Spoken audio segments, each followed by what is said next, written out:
ఇక్కడ నిజాన్ని సమాధి చేసి అబద్ధాల పునాదుల మీద ప్రజల్ని నమ్మించగలం అనుకుంటే కష్టం.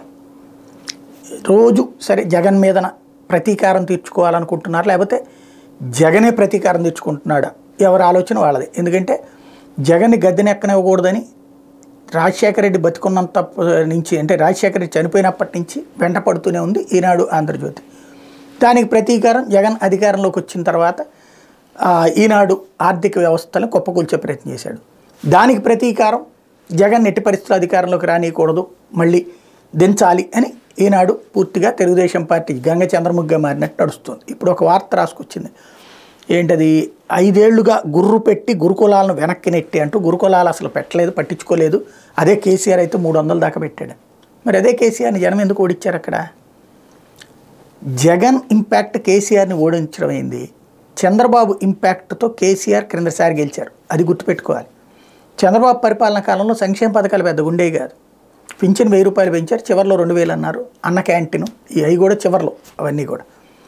బట్ అక్కడ రైతు బంధు లాంటి ఇవ్వడము, కళ్యాణమస్తు, షాదీ ముబారక్కు ఇట్లాంటివి ఇవ్వడము, ఇంటింటికి నల్లా పెట్టడం, ఇట్లాంటి కాన్సెప్ట్లు వచ్చేటప్పటికి నాడు కేసీఆర్ కరెక్ట్ కదా అని చెప్పేసి చంద్రబాబుతో పోల్చుకుంటే, ఆంధ్రతో పోల్చుకుంటే అక్కడ మంచి సంక్షేమం అందుతోంది.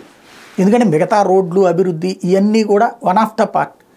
వాటికంటే ముందు నాకేమంతుంది, ఇప్పుడు నీ ఏరియాకి రోడ్డు వేస్తాను నాకు ఓటు వేయి అంటే ఎవడొబ్బ సొమ్మేస్తున్నావు, రోడ్డు వేయడం నీ బాధ్యత అని చెప్తున్నారు. నాకేం ఒరిగింది అంటున్నారు. అప్పుడు అది వ్యక్తిగతంగా ఒరగడం అన్నటువంటిది కేసీఆర్ పెట్టబట్టి అక్కడ 2018లో గెలిచారు. 2019 తర్వాత జగన్ అధికారంలోకి వచ్చాక వ్యక్తిగత లబ్ధే ఎక్కువ చేకూర్చాడు.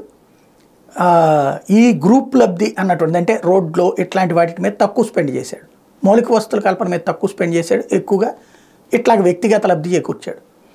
ఆ కారణంగా అక్కడ ఇక్కడి చూసి ఒక్కొక్క ఇంటికి 40-50 వేలు వస్తున్నాయి, అక్కడ వచ్చేటప్పుడు దిక్కేం లేదు 5 పైసలు కూడా అని చెప్పేసి ప్రజలు తిరస్కరించారు కేసీఆర్. అది గుర్తుపెట్టుకోవాలి. ఇప్పుడు గురుకులాల కాన్సెప్ట్లో చూస్తే, గురుకులాలు అక్కడ ఎందుకు పెట్టారు, KG to PG ఫ్రీ విద్య అని చెప్పి పెట్టారు.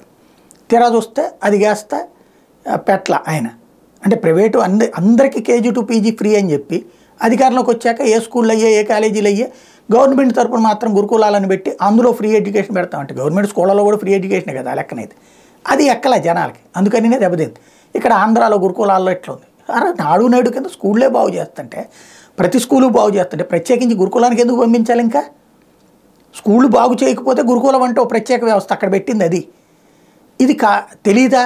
ఓ పత్రిక రాసేటటువంటి వార్తకి తెలిసినా మేము అట్లా విషయాన్ని చెబుతూనే ఉంటాం.